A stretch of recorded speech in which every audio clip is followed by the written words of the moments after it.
মুসল্লার মধ্যে দাঁড়িয়ে নামাজ পড়াইতেছি, আমি পড়াইতেছি, হুজুর পড়াইতেছে, এখানে আমাদের সবচাইতে বড় জিম্মাদারি আমার মুসল্লি আজকে ফজরের নামাজের মধ্যে যদি 4 জন হয়, আগামীকালকে যাতে সেটা দ্বিগুণ হয়, 8 জন হয়। তাহলে আমি খতিব হিসাবে আমি সফল, আমার ইমাম সাহেব উনি ইমাম হিসাবে সফল। পরের দিন 3 ছাড়া 12 জন হয়, এর পরের দিন এভাবে 4 জন 4 জন করে বাড়ে। তাহলে মসজিদে মুসল্লি বাড়তেছে, আল্লাহর রহমত নাজিল হইতেছে, সমাজের মধ্যে হেদায়েতের হাওয়া জারি হইতেছে, ইমামের জিম্মাদারি থেকে ইমাম মুক্ত, খতিবের জিম্মাদারি থেকে খতিব মুক্ত।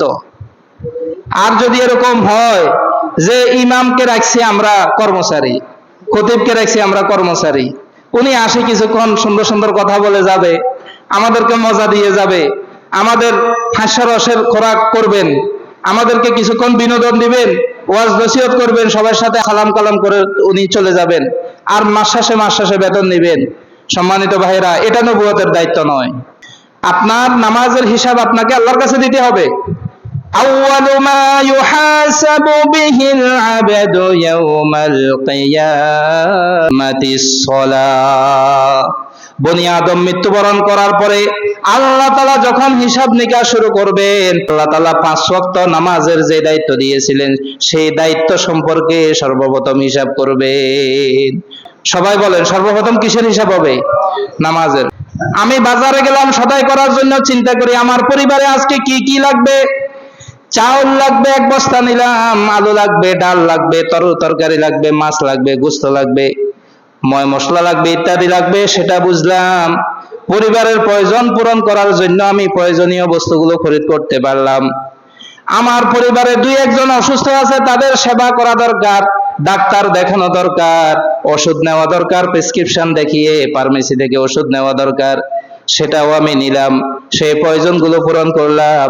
মাস শেষে আমার কারেন্ট বিল জমা দেওয়া দরকার, সেটাও আমি বুঝলাম, ইন্টারনেটের বিল দেওয়া দরকার, সেটাও আমি বুঝলাম। মাস শেষে বোতল শেষ হয়ে গেলে গ্যাসের বোতল আপলোড করা দরকার, সেটাও বুঝলাম। মোবাইলে রিচার্জ করা দরকার, সেটাও বুঝলাম। সকল মালিকের একজন মালিক কে? আল্লাহ। সেই আল্লাহ যে আমাকে 5 ওয়াক্ত নামাজের জিম্মাদারি দান করলেন, 5 ওয়াক্ত নামাজের হিসাব যে সবার আগে আমাকে দিতে হবে। মানুষ 1 দিন না খাইলে মরে না, মানুষ 2 দিন না খাইলে মরে না, 5 দিন না খাইলে মরে না। রোজা রাখিয়া মানুষ থাকতে পারে, অর্ধহারে অনাহারে মানুষ থাকতে পারে, কিন্তু রুহের খোরাক হচ্ছে নামাজ আদায় করা, আল্লাহর জিকির করা, কোরআনে কারীম তেলাওয়াত করা, সকাল সন্ধ্যা তাসবিহ তেলাওয়াত আদায় করা, আল্লাহর হুকুমগুলো যথাযথভাবে পালন করা, আল্লাহর কুদরতি পায়ে সেজদা দেওয়া, সেজদার মধ্যে গিয়ে আল্লাহর কাছে মাফ চাওয়া। সেই জিম্মাদারিগুলো যদি আমি আদায় না করি, আমার মওত হবে মুমিনের মওতের মতো না, আমার মওত হবে হিংস্র প্রাণীর মতো, আমার মওত হবে আল্লাহ তাআলার অন্যান্য সৃষ্টি জগতের মতো। হয়তোবা আল্লাহ তাআলা যদি আমাকে রহম না করেন, আল্লাহর অনুগ্রহ যদি আমার শামিল হাল না হয়, আল্লাহর অনুগ্রহ যদি আমার জন্য বরাদ্দ না হয়, হয়তো মওতের সময় আমার কালিমা নসিব হবে না। কিয়ামতের ময়দানে রব্বুল আলামিন যারা বেনামাজি আছে তাদেরকে বলবে, তোমরা রুকু করে দেখাও। কিয়ামতের ময়দানে রব্বুল আলামিন বলবেন, যারা বেনামাজি আছো তোমরা সিজদা করে দেখাও, যারা নামাজি আছো তোমরাও আমাকে নামাজ পড়িয়া দেখাও। কিয়ামতের ময়দানে সেদিন আল্লাহ তাআলার এই প্রশ্নের জবাবে এই 4 জন মুসল্লি যারা ফজরের নামাজ পড়েছেন, আজকে জুমার নামাজ পড়ার জন্য যারা আসছেন, জুমার নামাজ শেষ করে আসরের নামাজ যারা পড়বেন, প্রত্যেক দিন আসরের নামাজ পড়েন, মাগরিব পড়েন, এশা পড়েন, ফজর পড়েন, 5 ওয়াক্ত নামাজ পড়েন, প্রতিদিন পড়েন, প্রতি সপ্তাহ পড়েন, প্রতি মাসে পড়েন, প্রতি বছরে পড়েন, বালেগ হওয়ার পর থেকে মওত পর্যন্ত নামাজগুলো পড়েছেন। ওই দিন কিয়ামতের ময়দানে আপনার মালিককে সারা জীবন চোখের সামনে না দেখিয়া যেভাবে কুদরতি পায় আপনি সেজদা দিয়েছেন, আল্লাহর সন্তুষ্টি তালাশ করেছিলেন, নামাজের মধ্যে আল্লাহর সন্তুষ্টি তালাশ করেছিলেন, দুনিয়ার মানুষকে দেখানোর জন্য নামাজ পড়ি নাই। ওই দিন সরাসরি মালিককে সরাসরি নামাজ পড়িয়া, সরাসরি রুকু করিয়া, সরাসরি সেজদা করিয়া আল্লাহকে আমরা দেখাইতে পারবো ইনশাআল্লাহ। আর যারা দুনিয়াতে নামাজ পড়ে নাই, 1 ওয়াক্ত নামাজ পড়ে নাই, 1 দিন নামাজ পড়ে নাই, 1 সপ্তাহ নামাজ পড়ে নাই, জুমার দিনে আসলে শুধু নামাজ আদায় করে, পুরা সপ্তাহ নামাজের খবর নাই। এরকম মুসল্লি আমাদের সমাজে আছে না নাই? আমি যদি হিসাব নেই, আল্লাহকে হাজির নাজির করিয়া বলেন তো, গত জুমার পর থেকে আজ পর্যন্ত কয় ওয়াক্ত নামাজ পড়েছেন? হয়তো এরকম বহু মুসল্লি সমাজের মধ্যে বসবাস করছে, আছে। মসজিদের পাশেই বাড়ি, জুমার নামাজ থেকে জুমার নামাজ পর্যন্ত এক ওয়াক্ত নামাজের জন্য মসজিদে আসে নাই। হয়তো ইমাম সাহেবের খাবারের ডিউটি ছিল তার ঘরে, ইমাম সাহেবকে খানা খাওয়াইতেছে, টিফিন বাড়ি ভর্তি করিয়া খানা দিতেছে, কিন্তু নামাজের সময় যায়, টিফিন বাড়ি তার ঘর থেকে আসে, কিন্তু খোদা না খাস্তা আল্লাহ তাআলার ওই বান্দা টিফিন বাড়িটাও নিয়া নামাজকে উসিলা করে মসজিদ পর্যন্ত আসে না। এরকম মুমিন মুসলমান আছে না নাই? বলেন, এই খানা কি আপনারা জান্নাতে নিবে?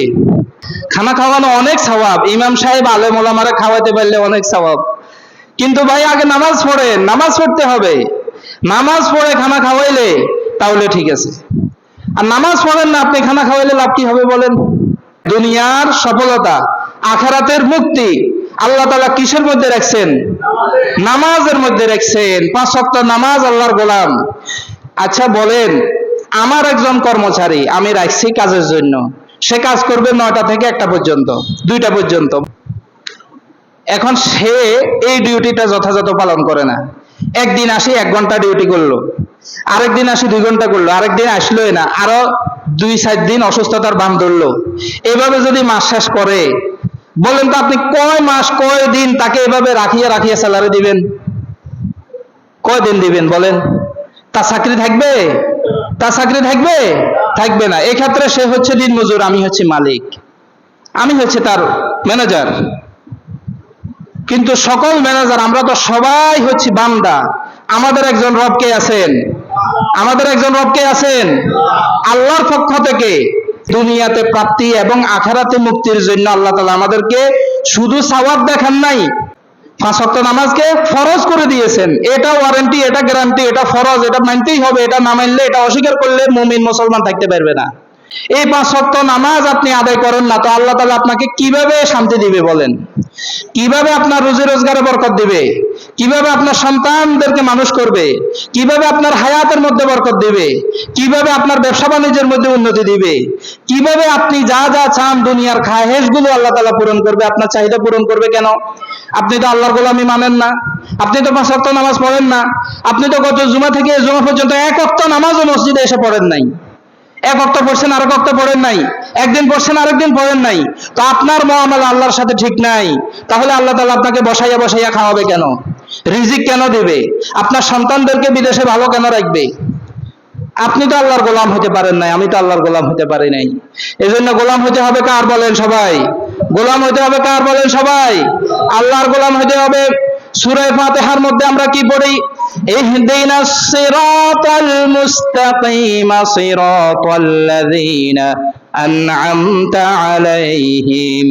আল্লাহর পুরস্কৃত বান্দাগণ 4 শ্রেণীর মানুষ: নবীগণ, সিদ্দিকগণ, শহীদগণ, সালেহ, নেককারগণ।